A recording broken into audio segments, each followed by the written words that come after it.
CC Sabathia, just one of the former and current Major League stars involved with the Players Alliance, a group that was born out of the COVID protocols and the pandemic circumstance of the United States of America a couple of years ago, and it has taken off, serving underserved communities throughout the country. Edwin Jackson, who spent 17 years in the big leagues, is a proud member of the Players Alliance and joins us on Jackie Robinson Day. E-Jax, good to see you. Welcome. What's going on? Always a pleasure to be here. Yeah, hey, big day certainly on Jackie Robinson Day. And in your career, 17 seasons in the big leagues, spanning a lot of uniforms. Did you ever take the ball on Jackie Robinson Day? Did you ever pitch on April 15th? Man, that is one of the days that I wish I could have pitched on. I've never had a chance to participate on the mound in Jackie Robinson Day, but it's one of those days where I'm not wearing a uniform all the time, but I definitely have the uniform on. I'm wearing the number 42 proudly on that day. Hey, tell us about the work the Players Alliance is doing, because I think one of the coolest aspects of that group is that it is not a racially exclusive group. You have members of different communities involved in the Players Alliance, and you guys do a lot of good things for people in need. Tell us about it. We do, and today is a special day because today is one of those days where players, coaches, and staff donate game salaries, and that money enabled us to do things like we did in Atlanta, where we had 500 middle schoolers that we supported with funds and baseball equipment for the whole team. You know, it's something special that this group of people we have, even with our allies, it allows us to do very, very big things within the communities that are going to be life-changing for these kids. Very cool. I want to talk some baseball with you, too, while we have you, because your career was just such a magnificent one in terms of the impact you made with so many different teams. And I remember when you were a 20-year-old kid and you beat Randy Johnson at Dodger Stadium, and the sky was the limit for you. A few years later, you go deep into a no-hitter as a Diamondback. A bunch of walks in that game, if I don't recall. Do you think that if you were pitching today, you would have been allowed to finish a no-hitter that saw you go almost 150 pitches into the night? I don't think so. Today's game is a little different, but everything evolves, man. We continue to evolve in life, and the game will continue to evolve. But if I was playing, I wouldn't have a complaint if that was the way of the game and I had to come out of a game. I mean, I'm always complaining to myself, but I understand how things change, and sometimes we have to change with them in certain ways. Were the Diamondbacks, was that your second or third stop? Because you pitched for 14 teams, which is still a major league record. Where was Arizona in that line? If I had to go off the top of my head, Arizona would probably be number 4. Number 4. Yeah, I know we were kidding about this with you before you went on the air, but we tried to render you in all 14 uniforms that you wore for this interview and have this fancy visual thing for our audience, but it would have taken too much manpower, so I'll just hold up the picture of you wearing all 14 teams. And I'll ask you this, where did you have the most fun?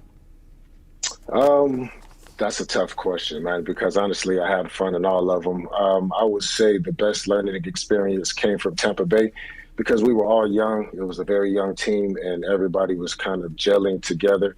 And we had a team that wasn't supposed to win in the AL East. At the time, the AL East was probably the toughest division to play in, and we went to a World Series in that division from that team.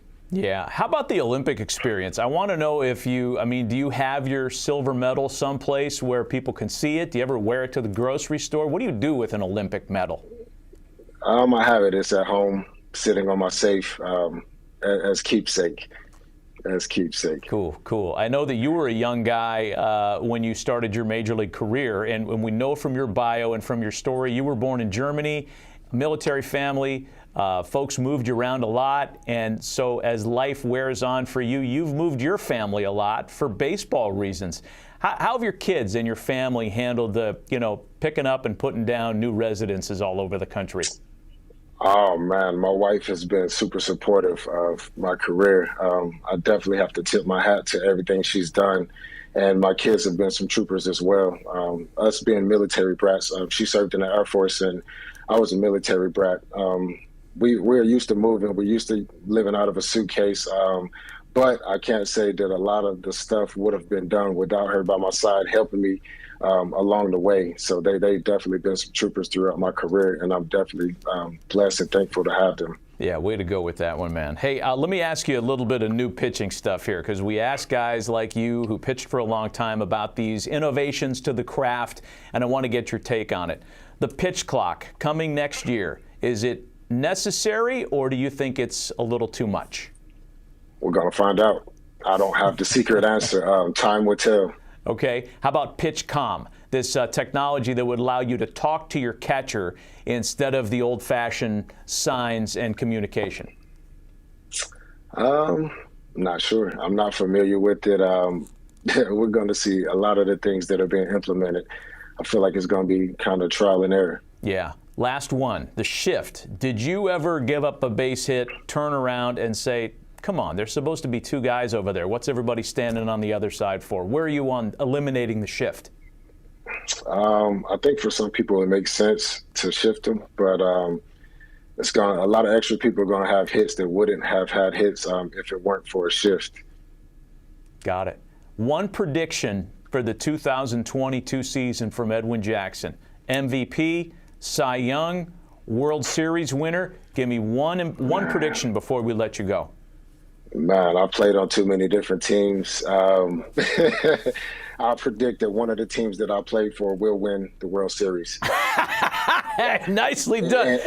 And if I would, can I add something extra to that? Because it is Jackie Robinson's day, and I feel like today, Curtis and myself with the Players Alliance, we got to see a unique side of Jackie Robinson that as athletes we normally don't get to see. We had a chance to go to the community that he grew up in and visit Longfellow Middle School, where David Price, myself, the Robinson family, and Curtis Grandison got to read books to some kids, which was amazing to see how they reacted to us coming in and just reacted to, learning about Jackie Robinson. And also we got to, excuse me if I say this wrong, but John Muir High School, where Jackie Robinson attended, and we got to unveil a dope mural by Jonas Never. We had Mookie Betts come out, and everybody went crazy, obviously, because that's Mookie Betts, the MVP. So we got to see the personal side of Jackie Robinson and the way he touched the community outside of baseball, which was something personally has been one of the dopest experiences of my life and career dealing with baseball, because I got a chance to see the legend outside of the field. And that's a perspective that we haven't had, as a player. Well, I haven't had as a player since I've been playing the game. That's really cool. Thanks for sharing that, man. And thanks for your time. Good to see you. We wish you and your family nothing but the best, and hope to see you on the road one of these days. I appreciate it. It won't be in a uniform, but maybe it will. And if it is, we'll have a chance to discuss it on the field. You got it. Edwin Jackson joining us on the Friday Spread.